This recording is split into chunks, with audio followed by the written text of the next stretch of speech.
दोस्तों कलर के बाद अब हम जिस एलिमेंट ऑफ डिज़ाइन के बारे में बात करेंगे वो है वैल्यू। वैल्यू किसी भी इमेज, विजुअल, फोटोग्राफ या डिज़ाइन के अंदर डेप्थ, डायमेंशन, इंटरेस्ट और ड्रामा पैदा करने के काम आता है। दोस्तों वैल्यू एक ऐसा एलिमेंट ऑफ डिज़ाइन है जिसको आमतौर पे बहुत ज़्यादा इंपॉर्टेंस नहीं दी जाती, लेकिन ये नहायत इम्पॉर्टेंट एलिमेंट ऑफ डिज़ाइन है और इसका ना सिर्फ ग्राफिक डिज़ाइन बल्कि फोटोग्राफी और ड्राइंग वगैरह के अंदर भी बहुत ही इम्पॉर्टेंट रोल है। अगर वैल्यू को डिफाइन किया जाए तो वैल्यू इज लाइटनेस और darkness of any object, any area, any shape और एनी कलर, यानी कि किसी भी ऑब्जेक्ट, शेप या कलर की लाइट और डार्क होने को वैल्यू कहा जाता है। दोस्तों आइए जानने की कोशिश करते हैं कि वैल्यू क्या है और ग्राफिक डिजाइन में वैल्यू की क्या इंपॉर्टेंस है। दोस्तों ग्राफिक डिजाइन के अंदर वैल्यू को मेजर करने के लिए एक 9 स्टेप का स्केल इस्तेमाल किया जाता है। जैसा कि आप इस वक्त अपनी स्क्रीन पे अपने सामने देख सकते हैं, आपके सामने एक 9 स्टेप का स्केल मौजूद है।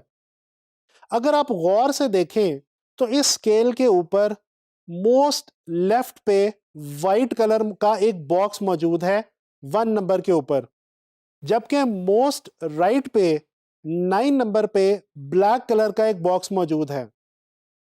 दोस्तों 1 से लेके 9 तक ये जो तमाम बॉक्सेस आप देख रहे हैं, ये तमाम बॉक्सेस बेसिकली टोन्स को जाहिर करते हैं।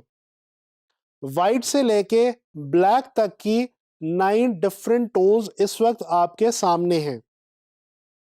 अगर हम गौर करें तो हमें पता चलता है कि इस 9 स्टेप स्केल को फर्दर 3 कैटेगरीज के अंदर डिवाइड किया गया है।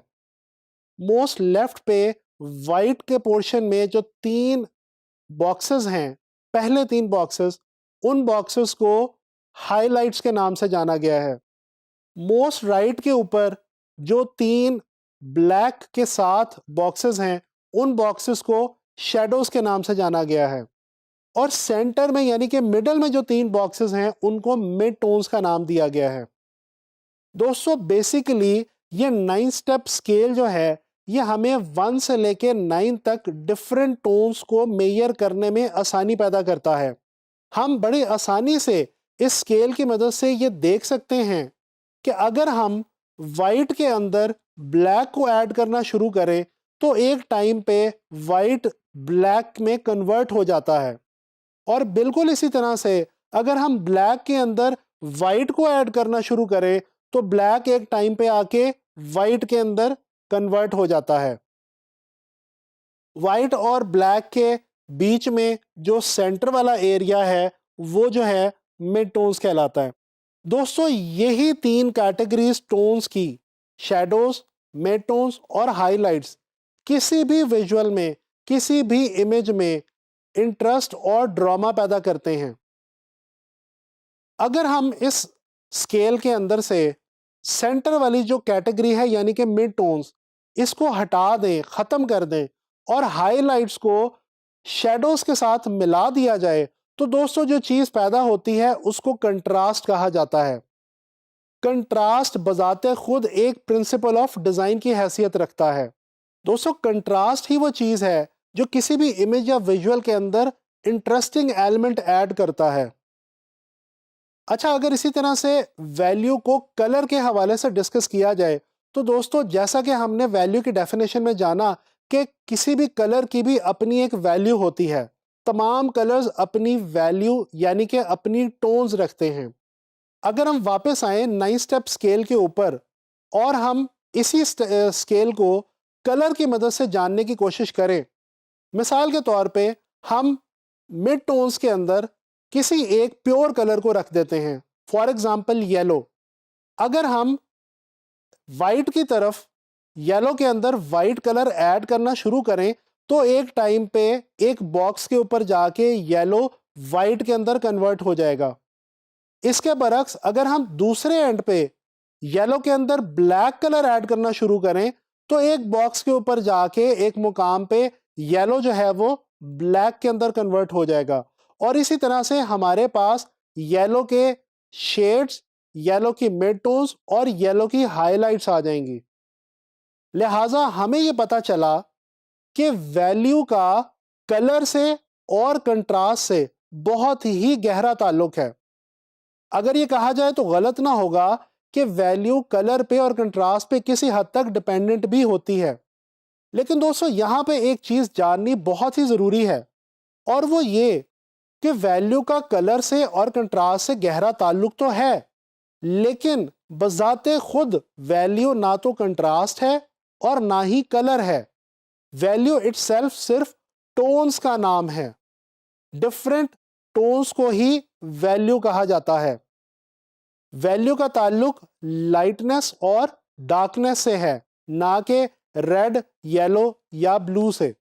दोस्तों अगर हम बात करें डिफरेंट फील्ड्स के अंदर वैल्यू की इंपॉर्टेंस की, तो हमें यह जान के हैरत होती है कि वैल्यू ना सिर्फ ग्राफिक डिजाइन में बल्कि फोटोग्राफी के अंदर भी बहुत ज्यादा इंपॉर्टेंट रोल प्ले करती है। जैसा कि अभी हमने कंट्रास्ट का जिक्र किया, दोस्तों कंट्रास्ट को बेसिकली वैल्यू की मदद से ही मॉनिटर किया जाता है और इसके अंदर रद्दोबदल किया जा सकता है। कोई भी फोटोग्राफर जब कोई फोटोग्राफ खींचता है तो उस फोटोग्राफ को खींचते वक्त वो अगर कंट्रास्ट को हाई कर दे और हाई कंट्रास्ट का इमेज कैप्चर करे, तो दोस्तों वो इमेज ना सिर्फ ड्रामेटिक होगा बल्कि बहुत ही ज्यादा इंटरेस्टिंग होगा। यही वजह है कि अगर आप ब्लैक एंड व्हाइट फोटोग्राफी को देखें तो ब्लैक एंड व्हाइट फोटोग्राफ्स के अंदर आपको बहुत ज्यादा हाई कंट्रास्ट के इमेजेस मिलते हैं जो कि बहुत ही ज्यादा ड्रामेटिक फील रखते हैं। अब ये कंट्रास्ट को जो मॉनिटर किया जाता है ये डेफिनेटली वैल्यू की मदद से किया जाता है, लिहाजा वैल्यू की फोटोग्राफी के अंदर बहुत ज्यादा इंपॉर्टेंस है। अच्छा, इसके साथ साथ अगर हम ग्राफिक डिजाइन का जिक्र करते चलें तो दोस्तों ग्राफिक डिजाइन में भी फोटोग्राफी और स्केचिंग वगैरह की तरह वैल्यू की बहुत ज़्यादा इंपॉर्टेंस है। एक तो जिस तरह अभी हमने फोटोग्राफी के अंदर जिक्र किया कंट्रास्ट के हवाले से, तो डेफिनेटली जब आप कोई डिज़ाइन क्रिएट कर रहे होते हैं तो आपको उस डिज़ाइन के अंदर कंट्रास्ट को हाई करके एक अपॉर्चुनिटी मिलती है कि आप उस डिज़ाइन के अंदर बहुत ही इंटरेस्टिंग एलिमेंट ऐड कर सकें। इसके अलावा ग्राफिक डिज़ाइन में वैल्यू एक और बहुत ही इंपॉर्टेंट और मज़ेदार काम करता है। दोस्तों वो ये कि किसी भी ऑब्जेक्ट या किसी भी शेप की फॉर्म को वैल्यू की मदद से ही जाहिर किया जा सकता है या प्रेजेंट किया जा सकता है। इसकी मिसाल मैं आपको यूं दूंगा कि जब हम ड्राइंग करते हैं, ड्राइंग करते हुए किसी भी शेप को हम उसके हाइलाइट्स, मिड टोन्स और उसके शेडोज की मदद से ही जाहिर करते हैं। कोई भी शेप अपने हाइलाइट्स, मिड टोन्स और अपनी डार्क टोन्स के बगैर फ्लैट फील होती है। लिहाजा डिजाइन के अंदर हम वैल्यू की मदद से किसी भी ऑब्जेक्ट को या किसी भी शेप को फॉर्म दे सकते हैं, उसकी 3D फील जाहिर कर सकते हैं। दोस्तों आइए काम करते हैं, कुछ स्केचेस और फोटोग्राफ्स की मदद से वैल्यू को स्टडी करने की कोशिश करते हैं। जैसा कि इस वक्त आपके सामने स्क्रीन पे ये एक विजुअल मौजूद है। दोस्तों ये एक स्केच है और इस स्केच के अंदर बहुत आसानी से देखा जा सकता है कि एक राउंड बॉल है। उस बॉल की फॉर्म को शैडोज, मिड टोन्स और हाइलाइट्स की मदद से नुमाया किया गया है, और इस खूबसूरती के साथ नुमाया किया गया है कि उसकी राउंड शेप वाजे हो गई है। इसके अलावा जो राउंड शेप है, जो राउंड बॉल है, उसके बैकग्राउंड और उसका फोरग्राउंड वो भी मिड टोन्स, हाइलाइट्स और डार्क्स की मदद से बहुत ज्यादा खूबसूरती के साथ प्रेजेंट किए गए हैं। दोस्तों आइए एक और विजुअल देखते हैं। ये एक और स्केच आपके सामने इस स्क्रीन पे नुमाया है। दोस्तों इस स्केच के अंदर आर्टिस्ट ने 4 मुख्तलिफ बेसिक शेप्स को ड्रॉ किया है: रेक्टेंगल, सर्कल, स्क्वायर और ट्रायंगल। लेकिन आर्टिस्ट ने मिड टोन्स, हाइलाइट्स और डार्क टोन्स की मदद से इन तमाम शेप्स की 3D फॉर्म प्रेजेंट की है। यह किस तरह से मुमकिन हुआ? ये मिड टोन्स, हाइलाइट्स और डार्क्स यानी कि वैल्यू की मदद से ही मुमकिन हो सका। इसी तरह से अगर हम इस फोटोग्राफ को देखें जो इस वक्त स्क्रीन पे आपके सामने है, तो आप देख सकते हैं कि इसके अंदर जो मेन कैरेक्टर यानी कि जो मेन सब्जेक्ट है वो बजाते खुद डार्क्स के अंदर मौजूद है। इसके अलावा जो फोरग्राउंड है वो तमाम डार्क में है। जो टनल की वॉल्स हैं उन वॉल्स के ऊपर जो लाइट्स हैं वो बहुत ही खूबसूरत हाईलाइट्स क्रिएट कर रही हैं। और जैसे जैसे इमेज ट्रैवल करते हुए स्टेयरकेस की तरफ जाता है, सीढ़ियों की तरफ, तो बहुत ही खूबसूरती से डार्क टोन्स जो हैं यानी कि शेडोज जो हैं वो हाईलाइट्स के अंदर कन्वर्ट होती हैं। ओवरऑल इस इमेज के अंदर शेडोज, मिड टोन्स और हाईलाइट्स खास तौर पे कंट्रास्ट यानी कि शेडोज और हाईलाइट्स बहुत ही खूबसूरत इंपैक्ट क्रिएट कर रहे हैं। इसी तरह से अगर हम इस विजुअल को देखें, यह भी एक बहुत ही खूबसूरत फोटोग्राफ है। इस फोटोग्राफ के अंदर भी एक टनल से आसमान का मंजर कैप्चर किया गया है और आप देख सकते हैं कि सीढ़ियों पे एक करैक्टर भी मौजूद है। इस तस्वीर की खूबसूरती यह है कि इसके अंदर जो करैक्टर मौजूद है वो बैक वक्त डार्क टोन्स यानी कि शेडोज और हाइलाइट्स दोनों के अंदर ट्रैवल कर रहा है। अगर आप गौर से देखें तो जो करैक्टर है उसका जो लोअर बॉडी पोर्शन है वो शेडोज के अंदर मौजूद है और जो अपर बॉडी पोर्शन है वो आसमान की तरफ से क्रिएट किए गए हाइलाइट्स के अंदर मौजूद है। और यही इस इमेज की असल खूबसूरती है। ये भी एक हाई कॉन्ट्रास्ट इमेज है, लिहाजा इसके अंदर भी वैल्यू की मदद से बहुत ही खूबसूरत मंजर क्रिएट किया गया है। आए नज़र डालते हैं अपनी इस आखिरी फोटोग्राफ के ऊपर।